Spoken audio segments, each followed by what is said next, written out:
Welcome back to San Diego. In the upcoming episodes, we're going to explore different areas of downtown San Diego.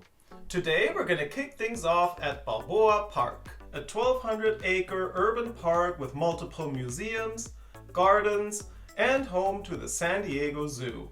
The park is considered the cultural heart of San Diego. While civic leaders started the planning of a city park over 150 years ago, most of the historic buildings and architectural landmarks you'll see on this tour were constructed in the early 1900s for two major expositions. The 1915 and 16 Panama, California exposition celebrated the opening of the Panama Canal, and San Diego was seen as the first U.S. port of call for ships traveling north after passing westward through the canal.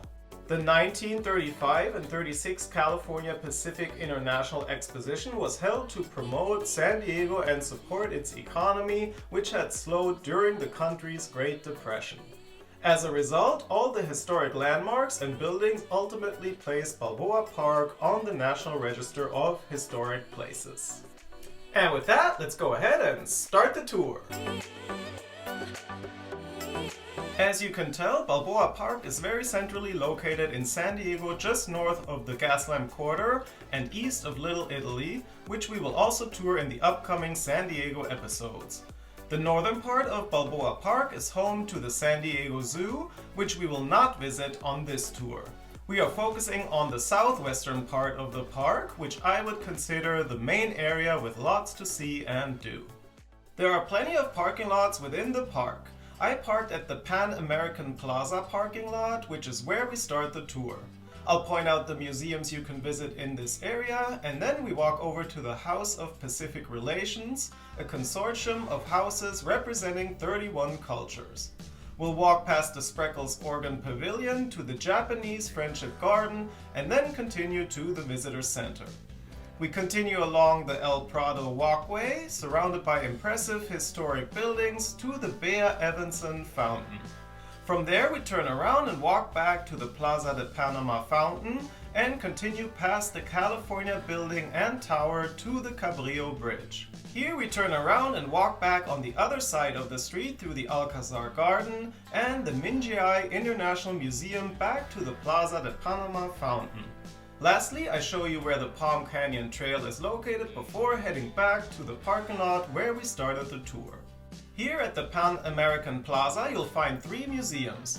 The San Diego Air and Space Museum is an aviation and space exploration museum, which is one of the largest aviation museums in the US, containing the third largest collection of archives. There are different galleries and exhibits with aircrafts on display, such as World War I and World War II galleries, and a modern jet and space age gallery. While you can pay admission at the museums within the park individually, please note that Balboa Park offers an Explorer Pass, where you can visit multiple museums at discounted rates. I'll leave a link in the description below for more info on that. Here we have the Automotive Museum, San Diego's premier transportation museum. It tells the story of the social and technological past, present, and future of motorized vehicles throughout its collections, exhibitions, and educational programs. Lastly, you find the Comic-Con Museum here at the Pan American Plaza. Every year, the San Diego Convention Center houses the Comic-Con, a comic book convention which draws massive crowds. So it's no surprise that you'll find this museum here in San Diego that is dedicated to comics and popular arts. We are now walking past the Recital Hall and Balboa Park Club. Note that behind these buildings is the old cactus garden. I missed this while I was there, but saw some pictures that looked really nice with lots of impressive cacti. So definitely check it out when you're in the area.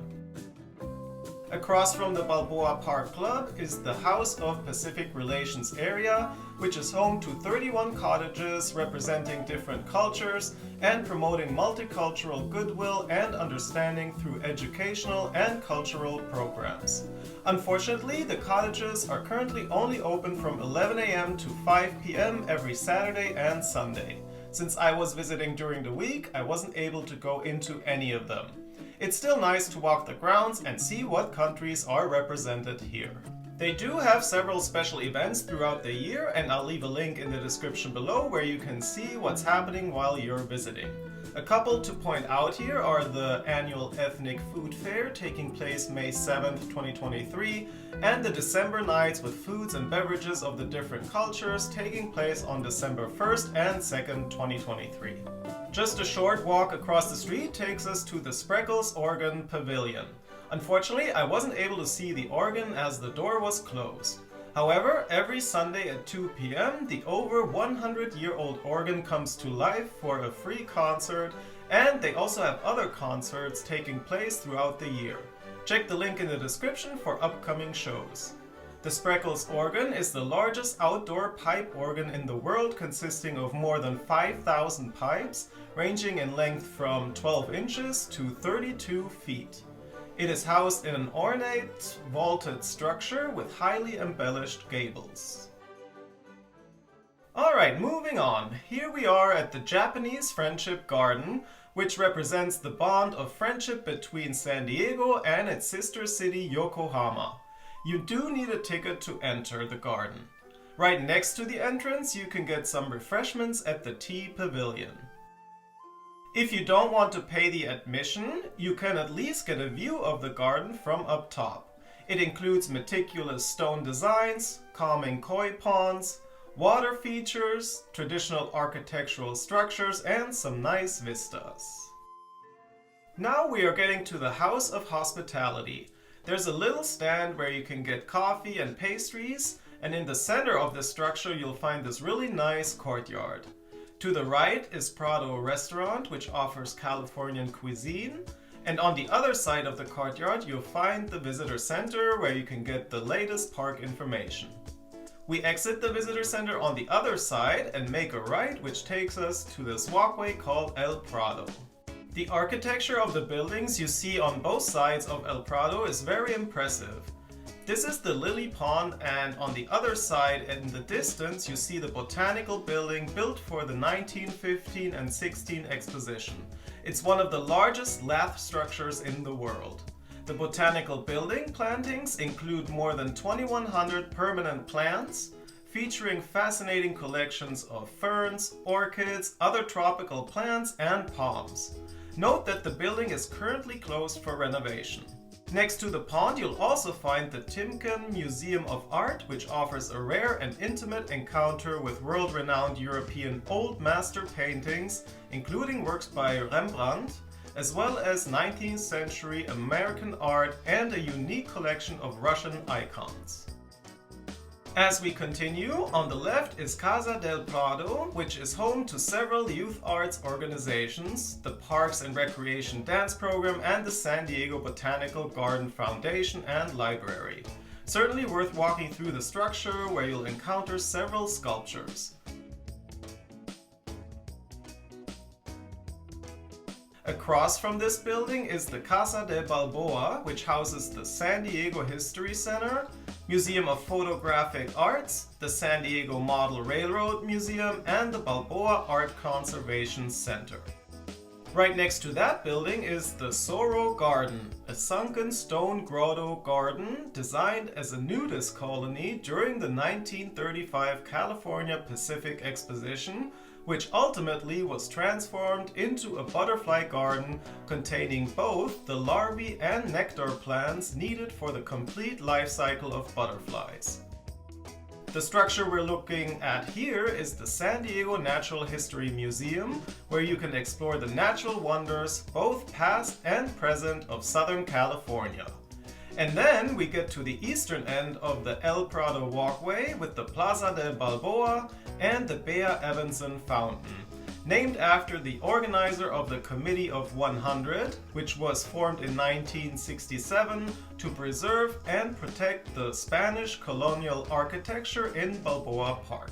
At this plaza, you'll also find the Fleet Science Center, where you can discover more than 100 interactive exhibits that pique your interest in science, and it also features an IMAX film that shows the wonders of our planet and beyond.